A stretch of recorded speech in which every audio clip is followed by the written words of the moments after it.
Whether or not you're a major follower of North American football, you've probably heard of Canada's fairytale Copa America campaign. Projected to not make it past the group stages of the first ever Copa America, Jesse Marsch's Canada made the semi-finals of the tournament, upsetting the likes of Peru and Venezuela on the way there. It was Marsch's first ever tournament as manager, after being appointed as the first American manager of Canada in the national team's 57-year history in May of this year. The real question is, how did Canada go from having one of the worst campaigns at the 2022 World Cup to making it farther than Brazil in a major tournament in the span of just 18 months? The Copa America is governed by CONMEBOL, who oversee international football competitions in South America. Canada is part of CONCACAF, the Continental Federation of North America, Central America, and the Caribbean. Because CONMEBOL has just 10 full members, and CONCACAF has limited competition outside of the big three teams, it isn't unusual for CONMEBOL to invite some CONCACAF teams to Copa America. This serves as a mutual benefit for both confederations, as well as the teams involved. The last time this happened was in 2016, when, likewise to this year's tournament, the Copa America was hosted in the United States. 6 teams were invited from CONCACAF, and they all qualified in some way. The United States qualified as host, Mexico did via automatic qualification, and Panama and Haiti did via qualifying playoffs. Costa Rica and Jamaica were also invited, and they did so by winning smaller CONCACAF Cup competitions. There was no room for Canada in this competition, who crashed out of the group stage at their home CONCACAF Gold Cup the year before. Mexico and the United States were the only CONCACAF clubs to make it out of the group stage, and the United States made it the furthest after going out in the quarterfinals after the 4-0 loss to Argentina. Although the combined competition was intended to boost the profiles of clubs from both confederations, there was definitely a friendly, but competitive, pressure on CONCACAF clubs to overperform as underdog. Although, before Canada broke into the CONMEBOL scene, they need to succeed in their own confederation. After the 2015 Gold Cup disaster, Canada's CONCACAF results steadily started to improve. They looked to restore their glory of 2000 when they won their second ever Gold Cup title, and did so with quarterfinal appearances in both 2017 and 2019. 2021 saw a semi-final finish, and last year's Gold Cup campaign brought another quarterfinal appearance home. Canada had a budding golden generation coming through their ranks. Their squad was drastically better than the one they fielded in the 2015 Gold Cup, where they finished bottom in the group with Jamaica, Costa Rica, and El Salvador.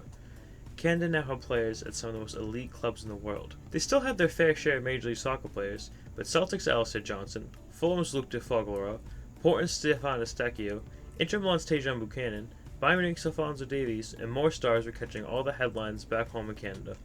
However, they needed a manager to get the most out of this talent, and deemed that former Leeds United and RB Leipzig manager Jesse Marsch was a man for the job. Canada was facing the same conundrum that other budding national teams were. They had this pool of elite talent, but until they had a manager that was capable of managing this premier level of ability, they weren't going to break into the international footballing scene in any way they would have desired. Their neighbors are the perfect example. The United States' staunch support of manager Greg Berhalter has proven disastrous on multiple different occasions, including their recent home Copa America campaign, which ended in the group stage at the hands of defeats of Panama and Uruguay. Jesse Marsch started his managerial career as the assistant manager of the USA national team, before 10 years as the head coach of MLS sides Impact Montreal and New York Red Bulls.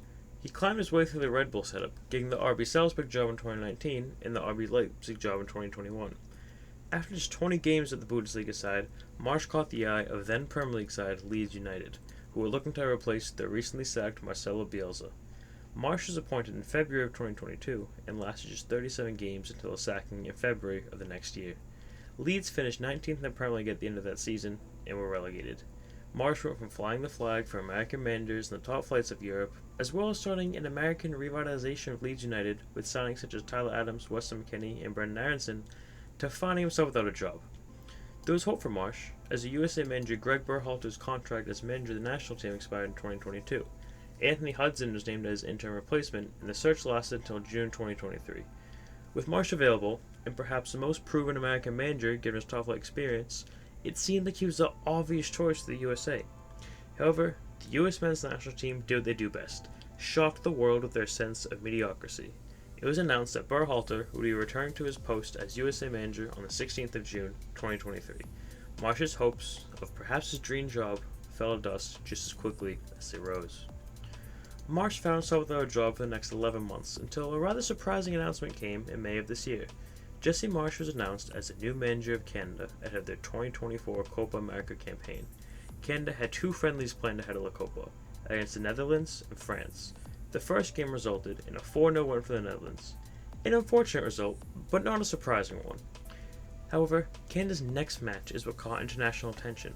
A 0-0 draw may not seem like a victory, but as a Scotland fan, trust me, I know they very well can be.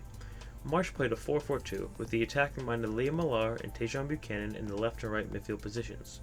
Canada put up 7 shots and had 49% of possession. In a match against the second highest rated national team in the world, the 48th ranked Canada went toe to toe and didn't do it by parking the bus. They played attacking football and inspired what was yet to come for the future of the national team. Their next game against number 1 ranked Argentina in their opening Copa America match was a similar narrative. Although Marsch's men found themselves on the wrong side of a 2-0 scoreline, they once again played attacking, inspiring football.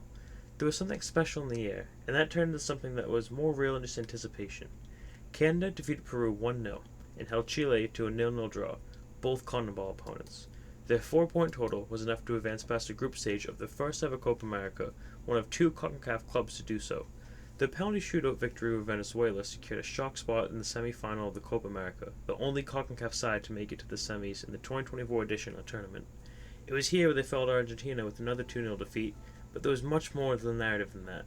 Canada have gone from international embarrassment after finishing bottom of their 2022 World Cup group with a total of 0 points to giving the team that went on to win the World Cup a real run for their money and making their debut performance in one of the most prestigious international football tournaments one to remember. Now, what do we make of this? Marsch and the Canada national team seem like a match made in heaven.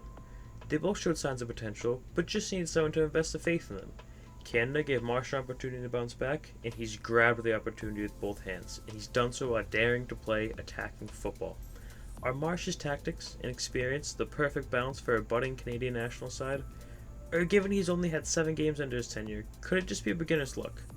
Either way, the story of what's unfolded these past couple of weeks is one to remember. Be sure to let me know what you think in the comments below.